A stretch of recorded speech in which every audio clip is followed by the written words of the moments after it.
Bom, estamos terminando os nossos estudos de mecânica dos fluidos básica e vamos nos preparar para a nossa transição de mecânica dos fluidos básica para hidráulica. Por que isso? Porque, na verdade, a continuação da mecânica dos fluidos básica seria a hidráulica. Para isso ser feito de forma tranquila e eficiente, nós vamos praticamente encerrar esse nosso curso de mecânica dos fluidos básicas com 3 vídeos, onde eu estarei no laboratório de mecânica dos fluidos coletando dados e propondo um problema que será resolvido tanto por hidrostática, ou seja, considerando o fluido em repouso, como pela hidrodinâmica, considerando o fluido em movimento. Dessa forma, eu estarei evocando todos os conceitos que serão pré-requisito para os nossos estudos de hidráulica. Então eu espero que vocês acompanhem esses 3 vídeos que estarão encerrando o nosso curso de mecânica dos fluidos básicas e praticamente iniciando o nosso curso de hidráulica. Nesse terceiro vídeo de transição de mecânica dos fluidos para hidráulica, estaremos resolvendo um problema que foi proposto na introdução somente pela hidrodinâmica, ou seja, estaremos abordando os conceitos do fluido em movimento. Resolvendo o problema para a determinação do P0 pela hidrodinâmica, o que vai nos levar a recordar conceitos importantes para os projetos de bombeamento. Através da hidrodinâmica, já que eu estou com uma instalação com uma entrada e uma saída, eu poderei fazer um balanço de cargas. Alguém poderia me perguntar, mas por que balanço de carga e não balanço de energia? Para que fique clara essa resposta, vamos lembrar que a energia no sistema internacional seria Joule. Eu até posso saber o que vem a ser Joule, mas dificilmente eu consigo visualizar o Joule. Agora, eu defino carga como sendo a energia por unidade de peso. E por que eu posso definir carga como sendo energia por unidade de peso? Porque todos os nossos estudos, todos os nossos projetos serão desenvolvidos considerando o escoamento em regime permanente. Ou seja, aquele escoamento onde o tempo não é variável, onde eu não preciso trabalhar com equações diferenciais. E a partir daí, para o regime permanente, eu posso garantir que o peso que passa por uma seção passa por outra. Ou seja, eu não terei nem acúmulo nem falta de peso. Por isso que eu posso trabalhar com a energia por unidade de peso.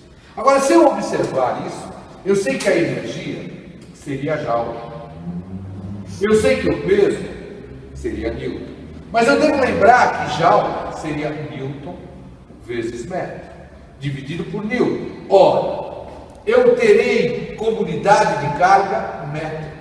E metro, qualquer engenheiro consegue visualizar. Então, isso facilita a visualização das energias. Além disso, eu tenho que lembrar que a minha carga total, que é representada por H, seria constituída da carga potencial de posição, que é o Z, seria constituída da carga de pressão, que seria a pressão sobre gama, seria constituída da carga cinética, que é o V ao quadrado sobre 2G. E aqui cabe uma observação. Se for seção de tubo, como eu trabalho com a velocidade média, eu vou ter que trabalhar com um alfa para corrigir o fato de eu estar trabalhando com a velocidade média. Já que, pelo princípio de aderência, eu sei que junto às paredes a velocidade seriam iguais a zero e no meio eu teria a velocidade máxima. Isso significa que eu tenho uma variação das velocidades na seção e não uma velocidade média. Então o alfa entra para corrigir, lembrando que esse alfa é 1 para o escoamento turbulento e o alfa é 2 para o escoamento laminado. Quando eu trabalho com água, eu posso praticamente garantir que 90% dos casos, no mínimo, são escoamento turbulento. Então, até esquecer o alfa não vai me trazer muito erro, desde que eu esteja trabalhando com água. Então, a minha carga total seria a soma dessas 3 cargas. Olha, eu volto a falar: carga potencial, carga de pressão e carga cinética. Alguém poderia estar brigando comigo, falando: Alemão, você esqueceu da carga termodinâmica. Eu falaria: não, eu esqueci das cargas termodinâmicas. Não é uma, seriam várias. Porém, a carga termodinâmica só muda com a temperatura. Como também eu estou considerando o escoamento como sendo incompressível, eu posso falar que meu processo é isotérmico. Então a temperatura seria mantida constante. Quando a temperatura é mantida constante, eu posso garantir que as cargas térmicas em todas as seções serão as mesmas. Como eu vou fazer um balanço, elas simplesmente desaparecem. Por esse motivo, eu nem as coloquei aqui. Então, como é que ficaria meu balanço de carga? Sempre tendo o sentido de escoamento. Porque eu falo que a carga inicial, a equação que eu tenho que guardar é essa: carga inicial mais carga da máquina igual a carga final mais a perda de carga do início ao fim. Lembrando que essa carga de máquina, se a minha máquina for bomba, é mais HB, é a carga manométrica da bomba. Se for turbina, é menos HT, ou seja, a bomba dá carga para o fluido, enquanto que a turbina retira a carga do fluido. Ora, quando eu olho para o nosso exemplo, estou indo de 0 até 1, eu não tenho máquina. Então eu simplesmente iria escrever que a minha carga inicial é o H0, não tem máquina, então o H de máquina é 0, seria igual à minha carga final, que seria o H2, mais as perdas de 0 até 2. É importante observar que quando eu vou de 0 até 2, eu faço o caminho primeiro de 0 a 1. 0 a 1 eu tenho uma mudança de área, então isso aqui seria uma perda de carga localizada, de 0 a 1. Quando eu vou de 1 até 2, a área se mantém constante, o comprimento é diferente de 0 e eu teria a minha perda distribuída de 1 até 2.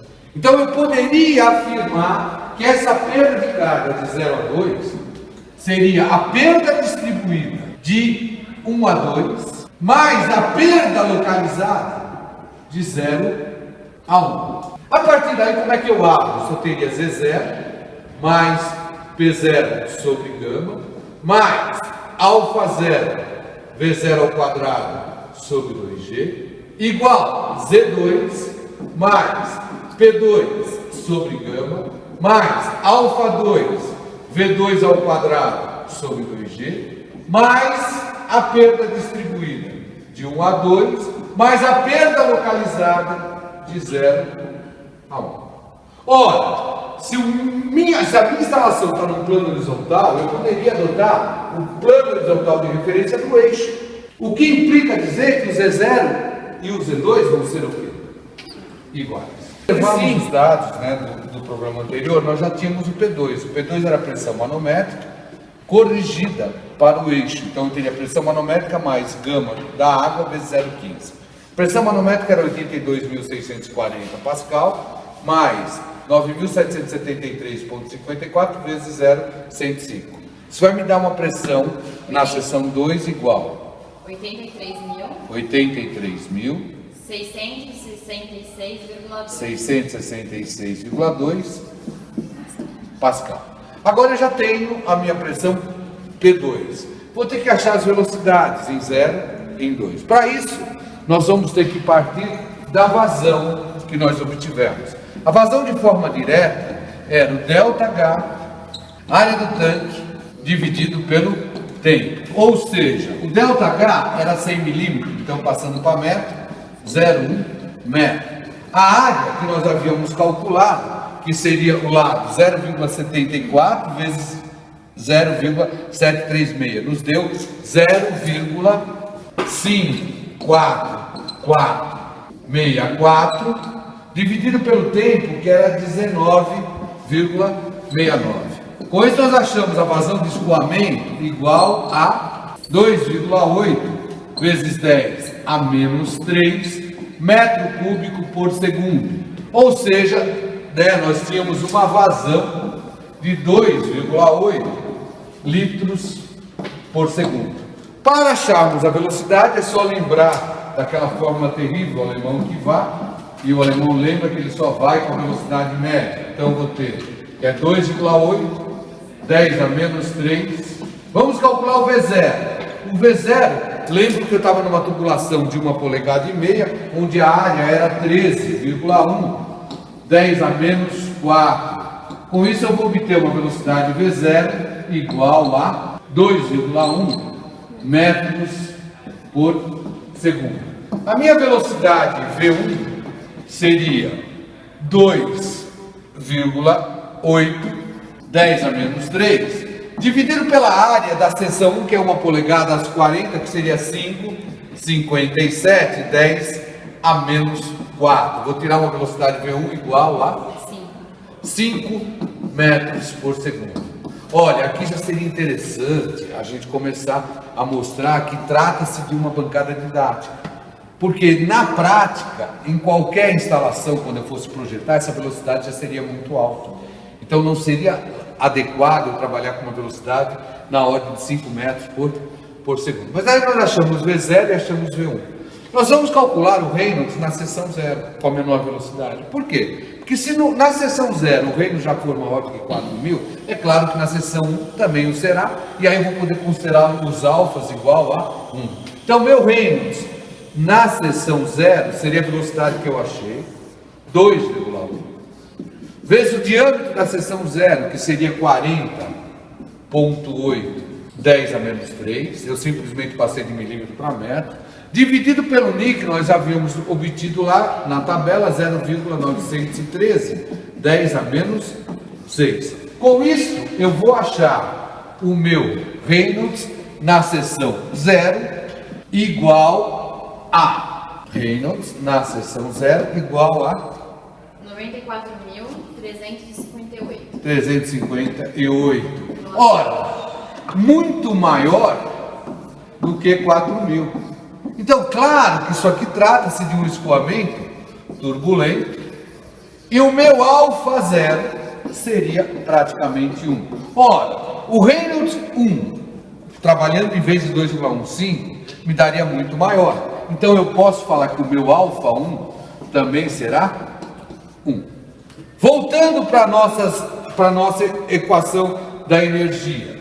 O Z tinha sumido, eu fiquei com P0 sobre 9.773,54, mais o alfa, que seria 1, vezes o V0, que seria 2,1 ao quadrado, sobre 19,6, igual a quê? Isso aqui seria na minha seção 0. Eu fui 0 para 2, igual a minha pressão em 2, que nós achamos que seria 83.666, tem vírgula alguma coisa? 2, dividido por 9.773,54, mais o alfa, que é 1, velocidade que é 5 ao quadrado, sobre 19,6, mais as perdas que eu tenho de 0 até 2. Então veja, se eu quero achar o meu P0, eu vou ter que achar as perdas de 0 a 2. A perda de 0 a 2, se eu voltar para a minha figura, eu sei que a perda localizada é de 0 a 1, mais a perda distribuída de 1 a 2. Vamos primeiro achar a perda distribuída de 1 a 2. Como é que eu acho a perda de carga distribuída de 1 a 2? Simplesmente fazendo um balanço de carga entre a seção 1 e a seção 2. Quando eu vou de 1 para 2, eu pergunto, tem máquina? Não. Então eu vou escrever que o H1 vai ser igual ao H2 mais as perdas de 1 a 2. Só que a área é constante, o L é diferente de 0 e não tem nenhum acessório. Então isso aqui seria a perda distribuída de 1 até 2. Olha, aquela perda distribuída que é importante para estimar a vazão pelo cálcio. Aquela perda distribuída que é importante para desenvolver o projeto de uma instalação de bombeamento. Quando eu abrir aqui, eu vou ficar com Z1 mais P1 sobre gama, mais alfa 1 V1 ao quadrado sobre 2G, igual Z2 mais P2 sobre gama, mais alfa 2 V2 ao quadrado sobre 2G, mais as perdas distribuídas de 1 até 2. Se eu olhar, a tubulação está no plano horizontal, Z1 corta com Z2. Se eu olhar que a área é constante, as velocidades são iguais, os alfas são iguais, então essa corta com essa. Eu vou tirar que a minha perda distribuída de 1 até 2 seria o P1 menos P2 sobre gama. Ora, P1 menos P2 sobre gama é obtido através do tubo em U. Então eu teria que isso aqui seria igual ao meu H vezes o gama do mercúrio menos o gama da água sobre o gama da água. O H que eu tinha na perda de carga distribuída era 230 milímetros. Então ficaria 0,23 vezes o gama do mercúrio era 132.652,8 menos o 9.773,54 sobre o 9.773,54. Se eu olhar para cá, eu já consigo achar a perda de carga entre a seção 1 e 2. Eu vou tirar que essa perda de carga entre a seção 1 e 2 seria igual a minha perda de carga entre a seção 1 e 2 seria igual a 2,89 metros. Achei a perda de carga entre a seção 1 e 2. Para que nós possamos achar a perda de carga localizada entre 0 e 1, novamente fazer a equação H0 igual a H1 mais a perda localizada entre 0 a 1. Importante observar que aqui eu não vou cancelar a velocidade, porque os diâmetros são o quê? Diferentes. Então eu vou ficar com P0 sobre 9.773,54 mais, eu já sei que o alfa é 1, porque nós já calculamos, eu ficaria com 1 vezes 2,1 ao quadrado sobre 19,6 igual ao meu P1 sobre 9.773,54 mais o alfa, que seria novamente 1, porque nós já calculamos, esse alfa nosso é 1, então nós teríamos 1 vezes a velocidade que era 5 ao quadrado sobre 19,6 mais a perda localizada de 0 a 1. Então vocês podem observar que se eu descobrir P0 menos P1, automaticamente eu vou ter essas perdas. Então, vamos lá novamente, vamos achar estas perdas.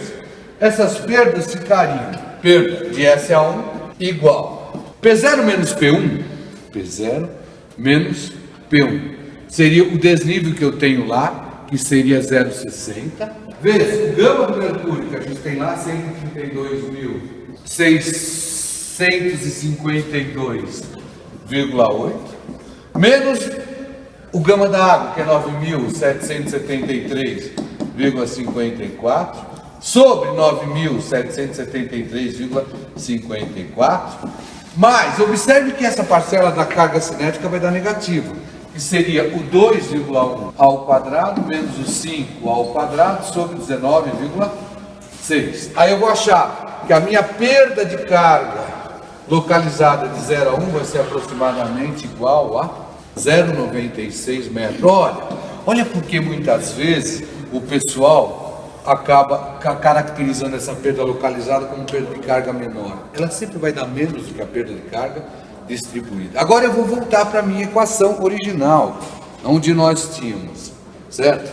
Onde nós tínhamos P0 sobre 9.773,54 mais 1 vezes 2,1 ao quadrado sobre 19,6 igual P2 sobre gama, que era o 83.666,2 sobre 9.773,54 mais o 1 vezes 5 ao quadrado sobre 19,6 mais a perda distribuída, que seria o 2,89 mais a localizada, que é 0,96. Dessa maneira eu posso achar o meu valor do P0. Vou pôr a expressão aqui para ficar mais fácil. Vou fazer agora conta por conta. Veja, mostrando que pode dar uma diferençazinha em relação ao outro por questão de aproximação, de velocidades, desse tipo de coisa. Mas a diferença deve ser mínima. Então eu ficaria com P0 igual 9.773,54, que multiplica, vamos lá comigo, ó, 83.662,2 dividido por 9.773,54. Isso deu 8,56.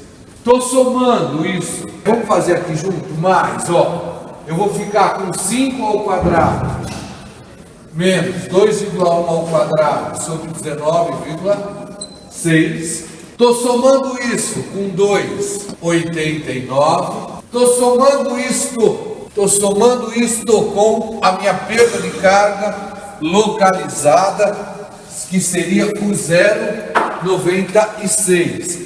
0,96. E daqui eu estou tirando o meu P0 igual 131.600,7.